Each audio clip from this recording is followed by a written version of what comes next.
Kat hotel. Ya. Malam orang ini buat apa? Oh. Saya nak cat gate ni tengok. Oh. Karat teluk. Ayo, banyak karat Ini Ayo. kenapa saya malam-malam buat kerana selesa je, kerana tak bau kuat. Malam-malam relax buatlah, tak panas. Oh, yalah betul lah. Ini auto senang mattress lah.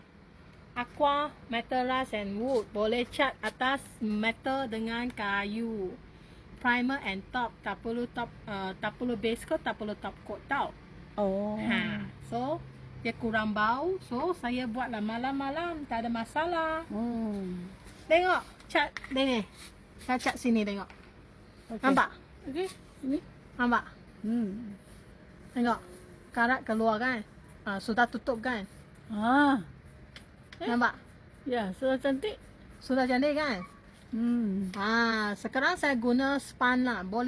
You boleh guna boleh guna span, berus, berus pun boleh, roller pun boleh, spray pun boleh. Spray head 1 hingga 1.5 mm lah. Oh, boleh spray ya? Hey, tengok. Kena. Ayo. Oh, kena cat lah. Kena. Macam mana cuci? Macam mana? Senang je. Air cuci. Tengok, sudah keluar.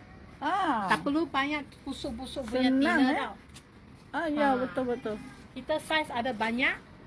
300 ml macam sesuai untuk kontor-kontor punya grill lah. Lagi kita ada 1 liter. 1 liter gate macam ni tak ada masalah. Tengok saya pun punya 1 liter mah. Okay, 1 liter ni pun boleh untuk gate-gate atau 1,5 pintu kayu bilik. Okay. Kita pun ada 5 liter. Okay, yang paling besar kita ada 20 liter lagi tau. Tengok dia punya warna. Warna-warni cantik-cantik tengok. Ni beige color paling popular lah. Kita pun ada bling-bling metallic effect. Okay, tengok. Gold color, royal gold. Banyak warna kan. Jika you punya gate pun boleh buat macam ni dah. Ini rustic effect. Bawah guna hitam, atas guna metallic. Ini guna copper, ini guna gold, ini guna antique copper. Bling. Okay. Cantik. Jika minat cat ini, senangkan kerja mengecat, boleh tekan beg kuning beli. Jangan lupa follow, like and share.